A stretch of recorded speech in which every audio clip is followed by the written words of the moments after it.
Hello everyone, myself Prachi Arora and welcome back to World of Commerce Classes channel. I hope आप सब लोग अच्छे होंगे, अपनी स्टडीज को अच्छे से एंजॉय कर रहे होंगे और अपनी लाइफ को भी अच्छे से एंजॉय कर रहे होंगे। As we all know that हम लोग अपना स्टाफिंग का चैप्टर कर रहे थे जिसमें आज हमारा टॉपिक है सिलेक्शन एंड सिलेक्शन के बाद हमारा एक लास्ट टॉपिक और बच जाएगा that is training and development. उसके बाद हमारा ये चैप्टर कंप्लीट हो जाएगा। तो आज का हमारा टॉपिक है सिलेक्शन एंड सिलेक्शन प्रोसेस। तो चलिए बिना टाइम वेस्ट किए अपने टॉपिक को स्टार्ट करते हैं। हम पिछले लेक्चर्स में ऑलरेडी इनको इन डिटेल में पढ़ के आ चुके हैं कि what is selection, what is recruitment, what is training and development. हमने टर्म्स तो हर पढ़ लिए लेकिन उनको इतना इन डेप्थ में नहीं पढ़ा जितना इन डेप्थ में इसमें गिवन है, ये जितना इन डेप्थ हम लोग अब पढ़ने वाले हैं। ठीक है, तो फटाफट से स्टार्ट करते हैं अपने सिलेक्शन एंड सिलेक्शन प्रोसेस को। वैसे तो हमें पता है कि सिलेक्शन क्या होता है, as you all can see from this कि बहुत सारे लोग हैं हमारे पास, उसमें से हमने किसी बेस्ट कैंडिडेट को चूज करना है जो हमारे लिए बेस्ट है। इसमें क्या होता है, देखो हमें पता है रिक्रूटमेंट एक पूल है जिसके अंदर हमारे पास बहुत सारे लोग होते हैं। बहुत सारे लोगों की क्या होती है, रिक्वेस्ट।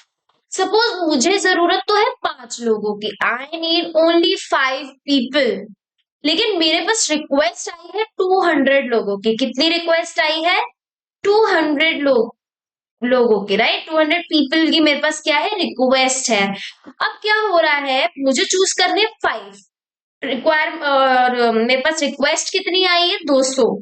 मतलब मुझे कितने रिजेक्ट करने हैं, 195 मुझे क्या करने हैं, रिजेक्ट करने हैं। तो इन 195 लोगों को रिजेक्ट करना उनके लिए एक नेगेटिव इम्पैक्ट क्रिएट करेगा क्योंकि मुझे सिर्फ 5 पीपल चाहिए, बट जो बाकी के जिनको मैं रिजेक्ट कर रही हूँ, कहीं ना कहीं क्या पता कोई किस कंडीशन से आया हो, किस उम्मीद से, बट उसको मैं सिलेक्ट नहीं कर पाई, तो एक नेगेटिव इम्पैक्ट हो जाता है। इसीलिए हम सिलेक्शन प्रोसेस को नेगेटिव प्रोसेस भी बोलते हैं। क्या बोलते हैं, it is a negative process also, negative step you can say that कि यहाँ पे ये नेगेटिव है। पूरे आपके कोर्स के अंदर कहीं पे भी आपको पूछ ले अगर कि negative step, negative process, so selection is the negative step. क्योंकि यहाँ पर हमने उतने ही चूज करने हैं, हमने अपने मतलब से 5 लोग चूज कर लिए, बट 195 बाकी लोग जिनको रिजेक्ट किया जा रहा है, that is negative impact for them, right. चलिए, selection is the process of identifying and choosing the best person out of the number of prospective candidates for a job। जितने भी लोग हमारे पास हैं उनमें से बेस्ट उतने लोगों को चुनना जितनों की हमें रिक्वायरमेंट है, that is what, that is selection. अब आपका नेक्स्ट है सिलेक्शन प्रोसेस या फिर प्रोसेस ऑफ सिलेक्शन। अब क्या है सिलेक्शन प्रोसेस, अभी मेरे पास इतने सारे एप्लीकेंट्स आए हैं, मुझे 5 लोग चूज करने हैं। किस बेसिस पे मैं चूज करूंगी, क्या सिर्फ लुक्स के बेसिस पे चूज कर लूंगी कि ये बहुत अच्छा दिख रहा है इसको चूज कर लेते हैं, ये ठीक ठीक है इसको नहीं लेना, ऐसे तो नहीं होता होगा। ऑब्वियसली प्रॉपर क्राइटेरिया रहता है सिलेक्ट करने का, जैसे रिक्रूटमेंट होती है उसी के एक सिलेक्शन का प्रॉपर प्रोसेस होता होगा जिसको हम फॉलो करते हैं, तो वही हम पढ़ेंगे इसमें सबसे अच्छा। इसके अंदर भी मैं आप लोगों को क्रक्स बनवा कर दूंगी, डोंट वरी। ठीक है, सबसे पहला हमारा आता है preliminary screening. What is preliminary screening,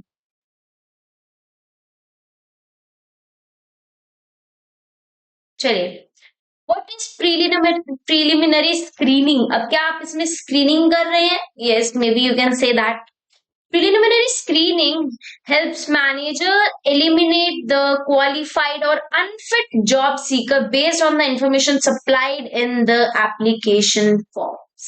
देखो मुझे जो 5 लोग चाहिए ना अपने काम करवाने के लिए, सपोज कर लेते हैं, अब हम अपना एग्जाम्पल चेंज कर रहे हैं, राइट। I need 20 people. कितने लोग चाहिए मुझे, 20 पीपल मुझे चाहिए। किस काम के लिए चाहिए मुझे, एज लेबर चाहिए। कैसे चाहिए, एज लेबर। कौन सा लेबर, वो जो सीमेंट की बोरियां उठा उठा के 6ठी मंजिल तक लेकर जाएंगे। I want labour people. अभी मेरे पास एप्लीकेशन आई है, सपोज कर लेते हैं बस एप्लीकेशन ही आई है, कोई बहुत बड़ी इंडस्ट्री टाइप में उनको काम करना है एंड एप्लीकेशन आई है। अभी एप्लीकेशन फॉर्म के अंदर एक बंदा है राम। राम का जो एप्लीकेशन फॉर्म है ना, उसके अंदर क्या लिखा है, फिजिकली डिसेबल्ड। अब उसे नहीं पता था उसका काम क्या है, बट उसमें क्या लिखा है कि वो फिजिकली डिसेबल्ड है। तो क्या मैं उस पर्सन को चूज कर सकती हूँ जो फिजिकली डिसेबल्ड है? क्या वो 6 मंजिले सीमेंट चढ़ा सकता है?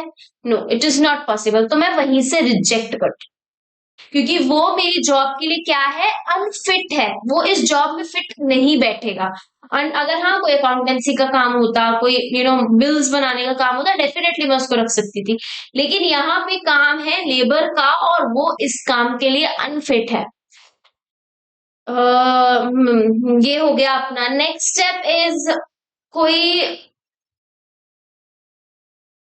एक तो ये हो गया, ठीक है। एक बंदा और है जिसकी बहुत छोटी हाइट है, सपोज कर लेते हैं उसकी हाइट है 4 फीट। आई एम नॉट, मैं मना नहीं कर रही, होनी चाहिए। हम एक बात कर रहे हैं, क्या 4 फीट का बंदा, ये 4 फीट का बंदा छोड़ो आप, एक 14 साल का बच्चा है जिसकी हाइट है 4 फीट, ठीक है। पहले तो मैं उसको बच्चे को ही नहीं रख सकती, बट सपोज कर लो कि मेरे पास सिर्फ एक बच्चे की एप्लीकेशन आई है, तो क्या मैं उस बच्चे को सिलेक्ट कर सकती हूँ अपने जॉब के लिए? No, child labour is not allowed. तो वहां पे उसकी एप्लीकेशन भी क्या हो जाएगी, रिजेक्ट हो जाएगी, क्योंकि उसको भी मैं चूज नहीं कर सकती, वो भी इस जॉब के लिए फिट नहीं बैठता है। प्रीलिमिनरी प्रीलिमिनरी स्क्रीनिंग में क्या होता है कि यहाँ पर जो मैनेजर होता है वो एलिमिनेट कर देता है अनफिट लोगों को, या फिर वो लोगों को, अनक्वालिफाइड लोगों के लिए जो उस जॉब में फिट ही नहीं बैठते हैं। तो हम उन्हीं लोगों को चूज करेंगे जो उस जॉब के लिए फिट बैठते हो, ठीक है। जैसे मुझे चाहिए बेबी सिटिंग के लिए, मुझे लोग चाहिए, लेडीज चाहिए, बट क्या मैं, अगर मैं बस जेंट्स की रिक्वेस्ट आ रही है, मैं बेबी सिटिंग के लिए रखूंगी? सब्जेक्ट टू द कंडीशन के, अगर जनरली हमारा माइंड सेट है कि लड़कियां बेबी सिटिंग ज्यादा बेटर करती हैं, या लेडीज बेबी सिटिंग ज्यादा बेटर करती है। अब मेरे को इसमें भी बहुत ज्यादा क्राइटेरिया देखने पड़ेंगे, तो कुछ कुछ एप्लीकेशन तो मैं वैसे अब इसी में लेबर के अंदर में बात कर रही हूँ, तो बस 80 इयर्स के एक ओल्ड मैन की आती है रिक्वेस्ट कि मैं करूंगा इस काम को, एप्लीकेशन आई है, मैं वहीं पे रिजेक्ट कर दूं because he is unfit for my job. तो प्रीलिमिनरी स्क्रीनिंग में हम क्या करते हैं, एलिमिनेशन करते हैं unqualified and unfit job seekers का। Second step is selection test. भाई अब हमने अब हमारे पास रिक्वेस्ट कितनी आई थी, एग्जाम्पल लेकर चलते 200 लोगों की ना। हमारे पास 200 लोग की आई थी, जिसमें से 50 हमने रिजेक्ट कर दिए प्रिलिमिनरी स्क्रीनिंग, बचे कितने, 150। अब हमारे पास कितने लोग हैं, 150 लोग। अब इन 150 लोगों को क्या लिया जाएगा, टेस्ट लिया जाएगा, सिलेक्शन टेस्ट। अभी यहाँ पे हम बात कर रहे थे लेबर की, बट अगर हम एक ऑर्गेनाइजेशन के हिसाब से बात करें कि एक प्रॉपर ऑर्गेनाइजेशन है जहाँ पे प्रॉपरली एम्प्लॉयमेंट के लिए लोगों को चूज किया जा रहा है, तो वहां पे केस अलग बैठता है, ठीक है। अब यहाँ पर क्या है, यहाँ पे हमने 150 लोगों को चूज कर दिया है।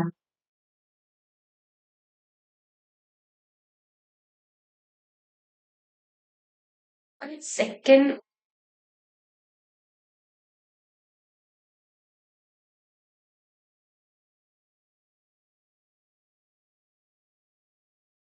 Yes. So selection test, I don't know ये रेड में कैसे हो गया है, आई एम सो सॉरी। चलो, सो सिलेक्शन टेस्ट में क्या होगा, फाइनली अब जो 150 लोगों को हमने चूज किया है उनका टेस्ट लिया जाएगा, वेरियस काइंड ऑफ टेस्ट लिए जाएंगे उनके। An employment test is a mechanism, either a paper pencil test or an exercise that attempts to measure the characteristics of an individual. मुझे लेबर की जरूरत है, मैं अब मेरे पास जो 150 लोग हैं मैं उनको बोलूंगी कि पर डे ना आपको 50 टाइम्स जाना है ऊपर सामान लेके, इंक्लूडिंग ऊपर नीचे जाने का 25 मान लो, इतने चक्कर मारने हैं। बट वांट टू टेस्ट कि कौन कैसे काम करता है, तो आप लोग बोरी उठाइए एंड ऊपर लेकर जाइए। अब उसमें कुछ लोग हैं जो एक साथ दो दो बोरियां लेकर जा रहे हैं, कुछ लोग हैं जो एक बोरी लेकर जा रहे हैं, कोई कोई बहुत फ्रिक्वेंटली काम कर रहा है। सो मैं फिजिकली उनका मैं टेस्ट ले रही हूँ उनका कि सिलेक्शन टेस्ट कैसे। बट वही अगर मैं किसी ऑर्गेनाइजेशन के ऊपर आ जाऊं कि मेरे पास जॉब है एक मैनेजर की, तो वहां पर मैं पेपर पेंसिल का टेस्ट लूंगी। अब हम शिफ्ट कर रहे थे मैनेजर की जॉब के लिए, अब मेरे पास 150 लोग बचे रह गए हैं जो कि मैनेजर की जॉब के लिए टेस्ट दे रहे हैं। कोई पेपर पेन टेस्ट होता है, मैंने लास्ट लेक्चर में आपको बताया था कि मेरा एक फ्रेंड है जिसका लंदन बेस्ड कंपनी, तो उन्होंने उसका भी एक पेपर पेन टेस्ट लिया है, सिलेक्शन टेस्ट ही बोलेंगे उसको। ठीक है, अब इसमें भी वेरियस काइंड ऑफ टेस्ट आते हैं। क्या क्या टेस्ट है देखते हैं।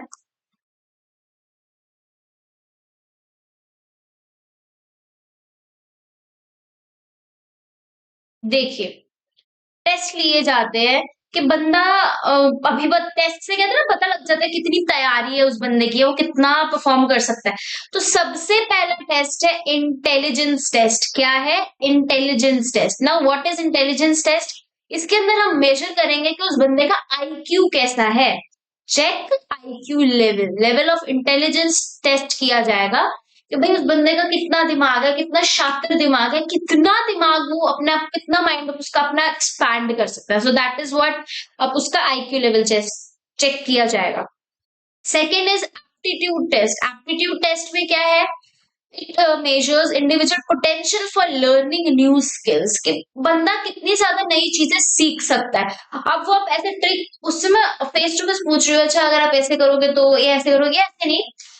इसको पता क्या कह सकते हैं कि जो मान लो पेपर पेन टेस्ट हो रहा है मैनेजर के लिए, केस स्टडी दे रखी है उसके अंदर कि आप एक ऑर्गेनाइजेशन में हो एंड आप एज अ मैनेजर वर्क कर रहे हो, लेकिन आपकी न्यू टेक्नोलॉजी की वजह से आपका कोई क्राइटेरिया चेंज हो रहा है एंड आपको अपॉर्चुनिटी दी जा रही है कि आपको 1 मंथ के लिए विदाउट एनी पे आपको काम सिखाने के लिए वो वाला भेजा जाए, तो क्या आप जाओगे? अब वो बंदा कहते हैं no, salary is my main priority, I can't leave my job, I will learn the new technology later on. So वहीं से पता चल जाएगा कि उस बंदे में नई चीजें सीखने की लगन नहीं है, उसके लिए सिर्फ इम्पोर्टेंट क्या है? पैसा। तो यहाँ पर क्या है? एप्टीट्यूड टेस्ट, कि वो बंदा कितना कीन है नई चीजों को सीखने के लिए। फिर है पर्सनालिटी टेस्ट। इसमें इमोशनली देखा जाता है कि उसके इमोशंस कैसे है, सोसाइटी वाइज वो कैसा सोचता है, कितना बंदा मच्योर है, क्या वैल्यू रखती है उसके लिए सोसाइटी के नॉर्म्स, जॉब। बेसिकली हम उसमें इमोशंस टेस्ट करते हैं। कहते हैं ना, कोई कोई डॉग लवर होता है, तो हम मतलब कि बहुत ज्यादा डॉग लवर है, इज वेरी इमोशनल, वो देख ही नहीं सकता किसी डॉग को ऐसे प्रॉब्लम में सफर करते हो। सो यहाँ पे पर्सनालिटी टेस्ट किया जाता है, कैसी पर्सनालिटी है उसकी, क्या इमोशंस है उसकी, क्या वैल्यूज है, ये चीजें मेजर की जाती है। Then last is trade test, कि भाई इसमें हम उसकी एग्जिस्टिंग स्किल्स को देखते हैं कि उसमें कितनी स्किल्स है। मान लो मैंने उसको बोला आप ये सामान बेचकर दिखा दो मुझे एक बार, या आपके अंदर मैं एक टेस्ट दे रही हूँ, आपके अंदर 5 लोग हैं, इनको मैनेज करके देगा। सो बेसिकली देखा जाएगा कि वो अपने काम को कैसे कर पा रहा है। So that is trade test. जब उन्होंने बोला प्रोडक्ट बेचकर, तो देखेंगे कि वो मार्केटिंग कैसे कर रहा है, या वो अब क्या उसको जो उसका मेन काम है वो कर पा रहा है।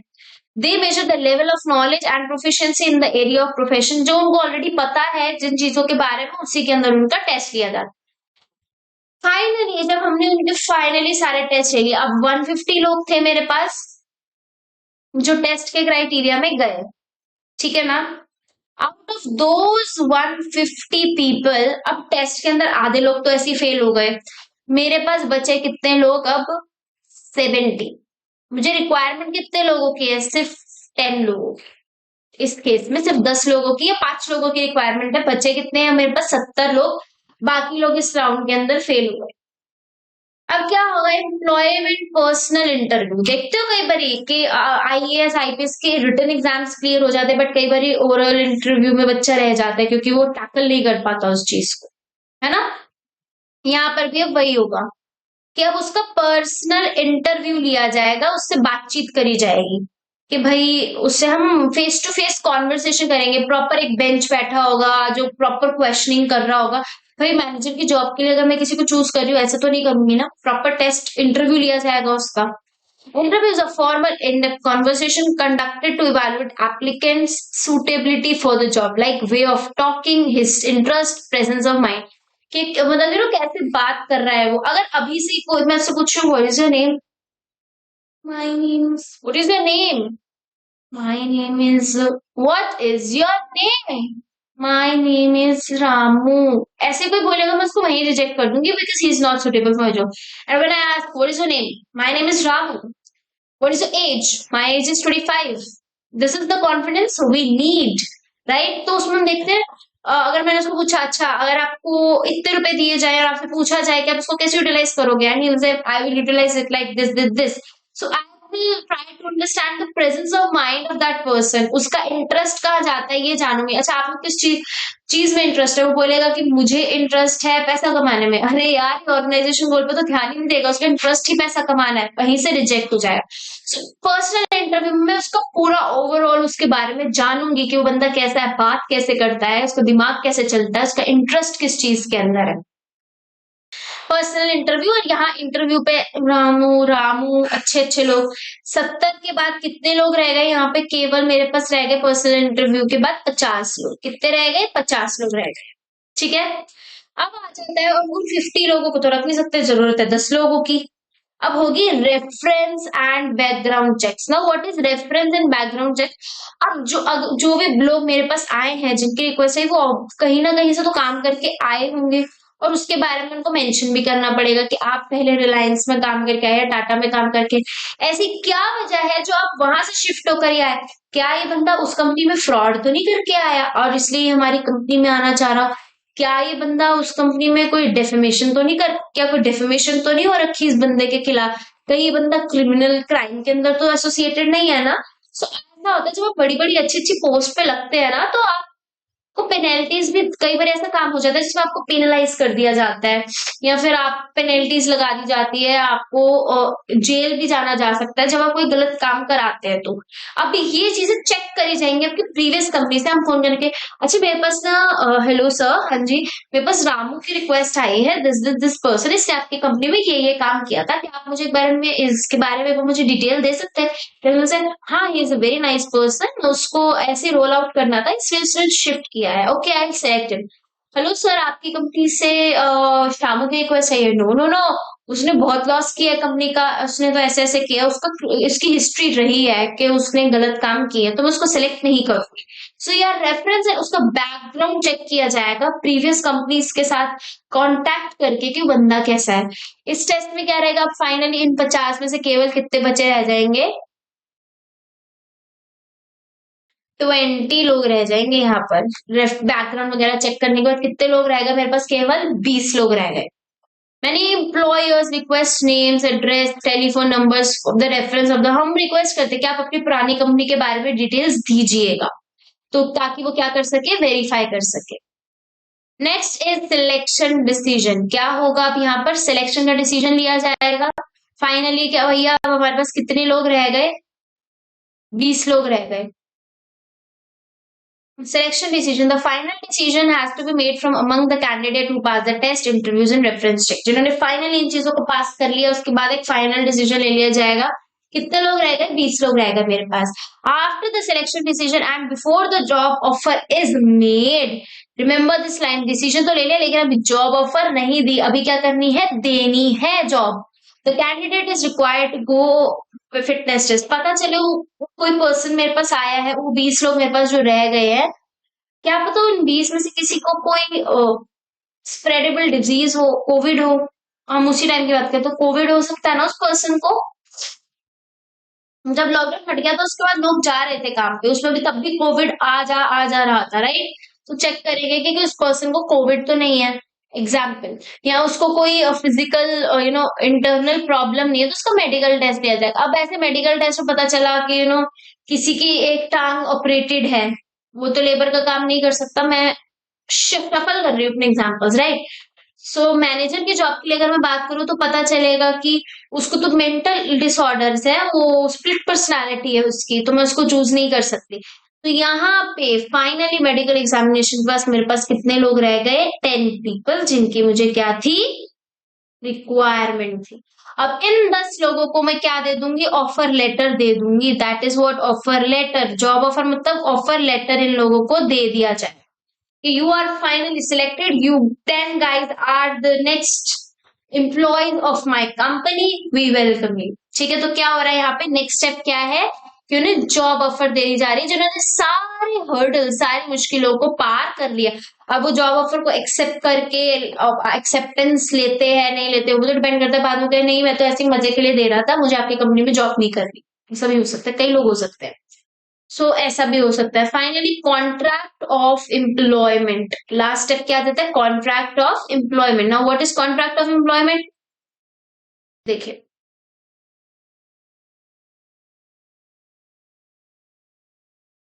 After the acceptance of job offer by a selected candidate, he becomes an employee of the organization, बन गया employee. In this phase, the appointee signs various documents. बहुत सारे डॉक्यूमेंट साइन करके देगा, एक्सेप्टेंस कर रहा है तो ऑब्वियसली कितने सारे डॉक्यूमेंट्स में सिग्नेचर होंगे. The main document among this is the attestation form. In this detailed description of the employee is provided, which he himself attest. अपने बारे में वो एक attestation form लगाता है. NOC लगा देगा पिछली कंपनी से, हाँ मुझे NOC मिल गई, I can shuffle. This can be used at the time need of the future. Future में कभी आप इस चीज को यूज कर सकते हो. सो फाइनली सिग्नेचर हो गए, जमा करा दिया, आपका क्या हो गया है, सिलेक्शन हो गया है कंपनी के अंदर. नाउ आप कल से ज्वाइनिंग करो, no issue. So this whole process is selection. अब आप समझ रहे हैं, कल को आप जब किसी अच्छी कंपनी में जाएंगे जॉब के लिए, आपको भी इन्हीं स्टेप से गुजरना पड़ेगा, हर एक स्टेप से गुजरना पड़ेगा. सो this is very important procedure जो हमने यहाँ पर पढ़ा है, दैट इज सिलेक्शन प्रोसेस और सिलेक्शन प्रोसीजर. देखो अब इसका एक क्रक्स बनवा लें. मैं नहीं बनाना, बनाते हैं, बिल्कुल बनाते हैं. चलिए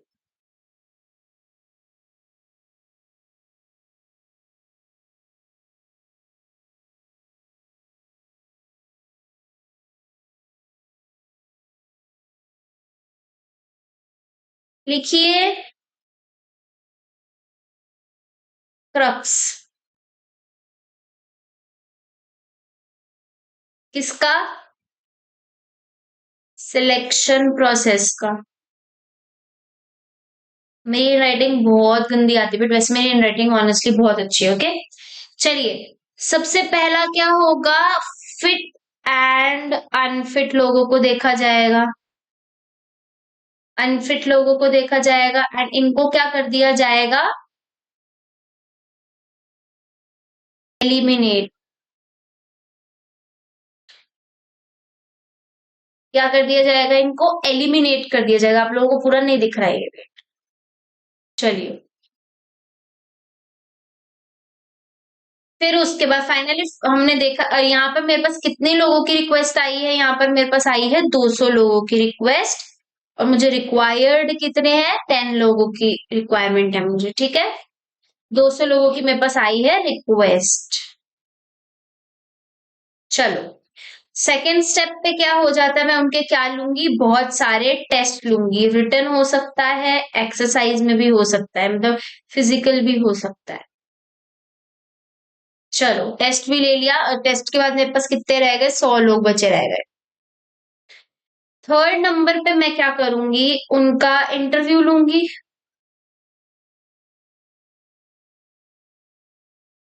इंटरव्यू के बाद मेरे पास 100 में से कितने लोग रह गए, 50 लोग रह गए. फोर्थ स्टेप, फोर्थ स्टेप में मैं क्या कर रही हूँ, फोर्थ स्टेप के अंदर मैं उनका बैकग्राउंड चेक करूंगी. Check background. ठीक है, बैकग्राउंड वगैरह चेक करे, उसके बाद मेरे पास कितने लोग रह गए, 20 लोग रह गए. फिफ्थ नंबर पे क्या होता है मेरे पास, मैं अब डिसीजन लूंगी, और डिसीजन लेने के बाद मेरा वही डिसीजन है कि 20 लोग रह गए. सिक्स नंबर पे क्या होगा, सिक्स नंबर पे होगा मेडिकल. लोगों का मेडिकल होगा, और मेडिकल के बाद फाइनली मेरे जो 10 लोग हैं इनको क्या दे दी जाएगी, ऑफर लेटर दे दी जाएगी. एंड एट नंबर पे हो जाएगा हमारा कॉन्ट्रैक्ट, हो जाएगा उनके साथ. कॉन्ट्रैक्ट समझते हो ना, कॉन्ट्रैक्ट लीगल होता है, बाइंडिंग होता है. तो कॉन्ट्रैक्ट ऑफ एम्प्लॉयमेंट, सिग्नेचर कर दिए जाएंगे दोनों तरफा. कौन लोग आएंगे इसके अंदर, यही 10 लोग आएंगे जिनको ऑफर लेटर दी जाएगी, और इन्हीं के साथ क्या होगा, हमारा कॉन्ट्रैक्ट होगा. सो दिस इज योर क्रक्स. आप बोलोगे मैम पॉइंटर्स बनवा दिया आपने, वैसा वैसे स्टोरी लाइन क्रक्स तो बनवाई नहीं, बिकॉज स्टोरी लाइन का सीन नहीं है. मैंने आपको बताया 200 लोगों की मेरे पास रिक्वेस्ट आ रही है, इतने में इतने बचे रह गए, इतने बच गए. So this is what we can do for this. तो यहाँ पर हमारा ये क्रक्स भी हो जाता है finish. So that's all about your selection process. I hope आप लोगों को अच्छे से समझ में आया है सिलेक्शन प्रोसेस क्या है, इसकी क्या वैल्यू है. एक इसको नेगेटिव प्रोसेस, नेगेटिव स्टेप भी बोला जाता है, क्योंकि इसके अंदर हम लोगों को बहुत ज्यादा रिजेक्शन देते हैं, तो वो नेगेटिव हो जाता है लोगों के लिए और हमारे लिए भी.